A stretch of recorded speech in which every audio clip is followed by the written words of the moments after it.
নমস্কাৰ এই মুহূৰ্তত আহি পৰিছে কেইবাটাও বিগ ব্ৰেকিং নিউজ এনেধৰণৰ খবৰসমূহ নিতৌ চাবৰ বাবে চেনেলটো ছাবস্ক্ৰাইব কৰি ভিডিঅ'টো প্ৰথমটো খবৰ চিৰাং ভাৰত ভূটান সীমান্তত ভয়ংকৰ অগ্নিকাণ্ডৰ ঘটনা সংঘটিত হৈছে ভূটানৰ ক্ষেত্ৰত ভয়ংকৰ অগ্নিকাণ্ডৰ ঘটনা সংঘটিত হৈছে দাও দাওকৈ জ্বলি উঠিছে ভূটানৰ গেট দৃশ্যাংক চাওক দাও দাওকৈ জ্বলি উঠিছে ভূটানৰ গেট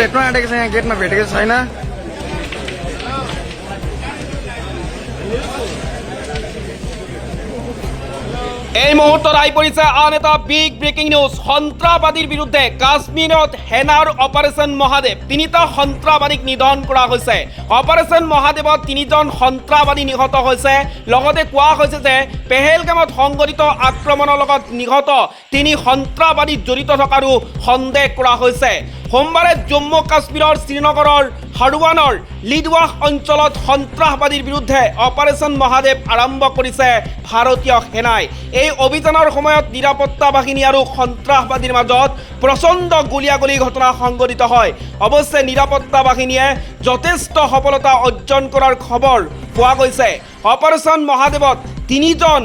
সন্ত্ৰাসবাদী নিধন হৈছে লগতে কোৱা হৈছে যে পেহেলগামত সংঘটিত আক্ৰমণৰ লগত নিহত তিনি সন্ত্ৰাসবাদী জড়িত থকাৰো সন্দেহ কৰা হৈছে এই মুহূৰ্তত আহি পৰিছে আন এটা ডাঙৰ খবৰ TCS লেঅফ 12,000 কৰ্মচাৰীক ছাঁটাই কৰিব TCSে কোনসকলে হেৰুৱাব চাকৰি এই খবৰে তোলপাৰ লগাইছে সমগ্ৰ দেশত খবৰ অনুসৰি দেশৰ অন্যতম বৃহৎ তথ্য প্ৰযুক্তি কোম্পানী টাটা কনসালটেন্সি সাৰ্ভিসে বৃহৎ সংখ্যক কৰ্মচাৰীক চাকৰিৰ পৰা অব্যাহতি দিবলৈ ওলাইছে নাই আচলতে চাওক মেইন কথাটো হ'ল যে অসমৰ মুখ্যমন্ত্ৰী ডাঙৰীয়া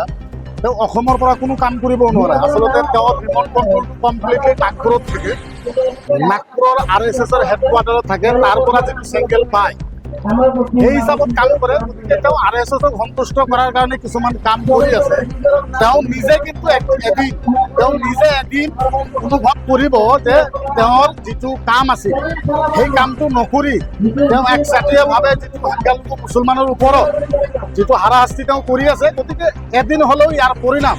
তেওঁ নিজে স্বীকাৰ কৰিব যে এইটো মোৰ ভুল হৈছিল গতিকে মুছলমানসকলৰ এতিয়ালৈ শক্তি ঠিকে আছে ইনশাআল্লাহ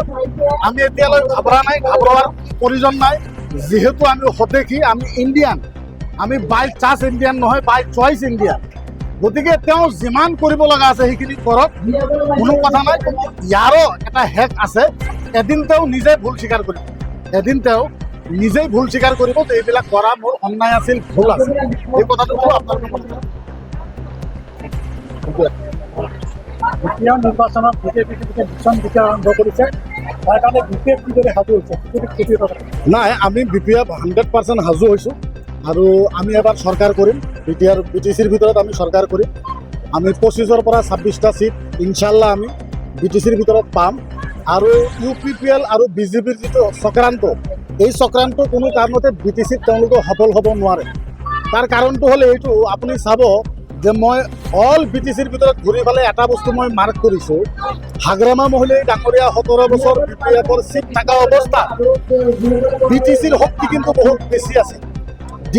ডিচিবিলাকৰ 4টা DC আছিল ডিচিবিলাকৰ অকণমান পাৱাৰ আমাৰ হাগ্ৰামা ছাৰৰ হাতত কিন্তু আছিল যেতিয়াৰ পৰা প্ৰমোদ বড়ো ডাঙৰীয়া আহিলে BTCৰ শক্তি 100% কমিছে আৰু মুছলমানে বুজি উঠিছে যে যোৱা বছৰ আমি কিছুমান UPPLক ভোট দিয়াটো আমাৰ ভুল হৈছিল এইবাৰ তেওঁলোকে বুজি পাইছে গতিকে এইবাৰ এক পথত ক'বলৈ গ'লে 85% মুছলমান এইবাৰ BPFৰ লগত আছে 85% মুছলমান আজিৰ তাৰিখত BPFৰ লগত আছে আৰু সাম্প্ৰদায়িক বস্তুটো মুছলমানে কোনো কাৰণতে পচন্দ নকৰে সাম্প্ৰদায়িক বস্তুটো মুছলমানে কোনো কাৰণতে পচন্দ নকৰে আৰু BTCৰ ভিতৰত RSSটো আনাৰ মূল নায়কটো হৈছে প্ৰমোদ বড়ো ডাঙৰীয়া আৰু আটাইতকৈ অসমৰ ভিতৰত মইতো সঁচাকৈ কৈছোঁ অসমৰ ভিতৰত আটাইতকৈ ডাঙৰ যদি RSSৰ কোনোবা লিডাৰ আছে RSSৰ কোনোবা সদস্য আছে সেইটো হ'ল প্ৰমোদ বড়ো ডাঙৰীয়া আৰু আমাৰ মুছলমানে কোনো কাৰণত আমি একচেপ্ট কৰিব নোৱাৰোঁ তেওঁৰ যিখিনি প্ৰতিশ্ৰুতি আছিল কোনো এটা প্ৰতিশ্ৰুতি আজিৰ তাৰিখত তেওঁ পালন কৰিব পৰা নাই এইবাৰ BTCত সকলো জাতি জনগোষ্ঠী